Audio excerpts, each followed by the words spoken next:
Bismillahirrahmanirrahim. Assalamualaikum warahmatullahi wabarakatuh. Perkenalkan, nama saya Nur Aziza Sabir dengan NIM 2210121018. Pada kesempatan kali ini saya akan membahas mengenai use and gratification theory atau teori kegunaan dan gratifikasi. Baik teman-teman, pada teori kegunaan dan gratifikasi ini memfokuskan perhatian pada audiens, menekankan bahwa individu tidak hanya sebagai penerima pasif dari pesan media, melainkan aktor yang memiliki kontrol penuh dan kepentingan dalam memilih konten media. Banyak asumsi kegunaan dan gratifikasi secara jelas dinyatakan oleh para pencetus, yaitu Katz, Blumer, dan Gurevitch. Mereka menyatakan bahwa terdapat 5 asumsi dasar teori kegunaan dan gratifikasi. Adapun asumsinya yaitu yang pertama, khalayak aktif dan penggunaan medianya berorientasi pada tujuan. Yang kedua, inisiatif dalam menghubungkan kepuasan kebutuhan pada pilihan media tertentu terdapat banyak anggota khalayak. Yang ketiga, media berpotensi dengan sumber lain untuk kepuasan kebutuhan. Yang keempat, orang mempunyai cukup kesadaran diri akan penggunaan media mereka, minat, dan motif sehingga dapat memberikan gambaran yang akurat mengenai kegunaan tersebut kepada para peneliti. Dan yang terakhir atau yang kelima, penilaian mengenai nilai isi media hanya dapat dilihat oleh khalayak. Selanjutnya, adapun logika yang mendasari penelitian mengenai teori kegunaan dan gratifikasi ini adalah adanya kondisi sosial psikologis seseorang yang menyebabkan adanya kebutuhan yang menciptakan harapan-harapan media massa atau sumber lainnya, yang membawa kepada perbedaan pola penggunaan media yang akhirnya akan menghasilkan pemenuhan dan konsekuensi lainnya, termasuk yang tidak diharapkan sebelumnya. Baik teman-teman, di sini saya akan membahas mengenai dua penelitian jurnal yang berbeda, namun mengenai teori kegunaan dan gratifikasi ini. Yang pertama, motif penerima pasif jejaring sosial lain. Studi tentang motif penerima pasif dalam forum komunikasi melalui fitur lain, grup chat di kalangan mahasiswa ilmu komunikasi S1 Reguler Universitas 11 Maret Surakarta angkatan 2014-2016. Jurnal ini disusun oleh Sadam Yuda Wahyono, Program Studi Ilmu Komunikasi Fakultas Ilmu Sosial dan Politik Universitas 11 Maret Surakarta pada tahun 2018. Baik teman-teman, pada jurnal ini membahas mengenai perkembangan teknologi yang semakin maju sehingga melahirkan media baru yang menjadikan manusia proses berkomunikasi jauh lebih mudah.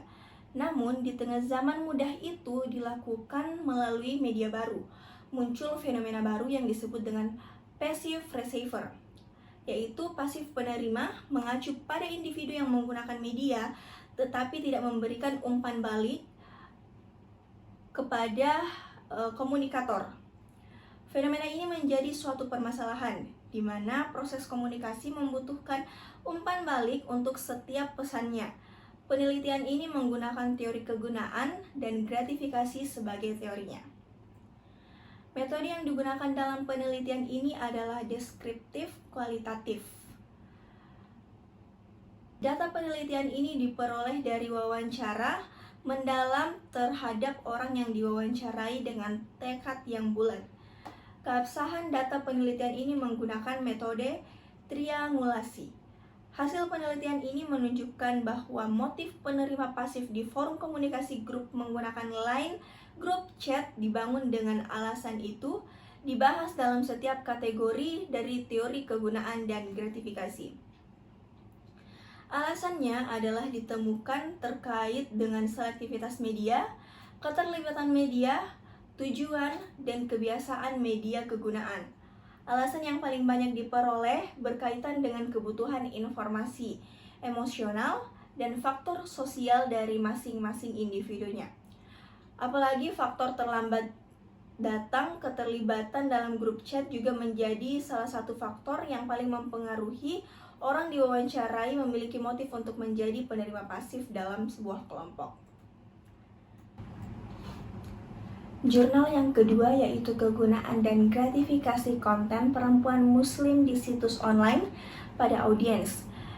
Jurnal ini dicetuskan oleh Nabila Paramita, program Magister Komunikasi dan Penyiar Islam Fakultas Ilmu Dakwah dan Ilmu Komunikasi Universitas Islam Syarif Hidayatullah, Jakarta pada tahun 2019.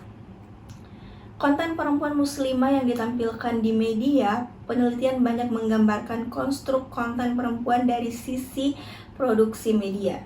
Maka dalam penelitian ini yang dibahas adalah kebutuhan dan kepuasan audiens atas konten isi. Adapun pernyataan yang mencakup bagaimana kegunaan dan gratifikasi konten perempuan muslimah terhadap audiens, apakah ada kolerasi kebutuhan kognitif audiens dari sisi gratification shock atau GS, atau artinya kepuasan yang dicari, atau gratification obtained atau GO, atau kepuasan yang diperoleh konten perempuan muslimah di situs online, dan seperti apa pandangan audiens tentang konten perempuan muslimah di situs online. Kajian ini menggunakan teori use and gratification pada aspek motif dan kolerasi GS dan GO. Metode yang digunakan kuantitatif dengan survei online, paradigma positivistik, serta diolah dengan frekuensi dan eksplanatif dari 384 responden.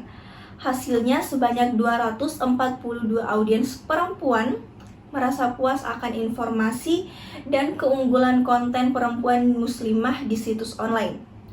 Mereka setuju bahwa konten yang selama diakses ada memiliki kandungan ayat Al-Quran dan hadis, serta lebih memilih situs muslimah.id daripada dream.co.id.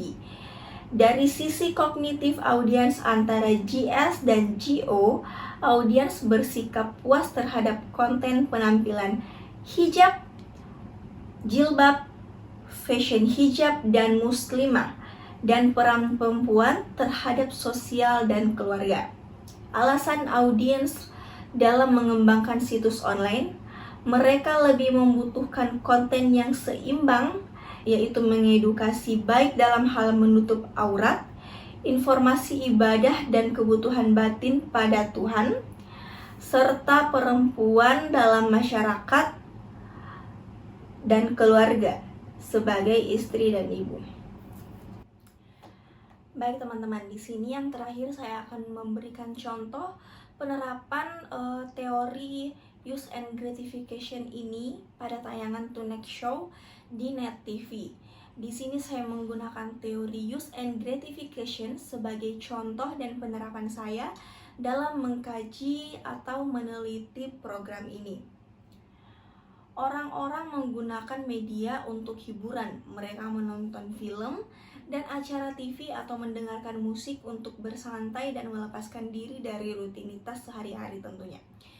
Berbicara tentang komunikasi dan informasi, televisi mempunyai pengaruh yang besar sebelum akhirnya sekarang menjadi barang elektronik yang jarang ditonton oleh kaum milenial, dikarenakan sudah ada platform yang mungkin lebih menarik seperti YouTube, Netflix, dan platform-platform yang lebih menarik lainnya.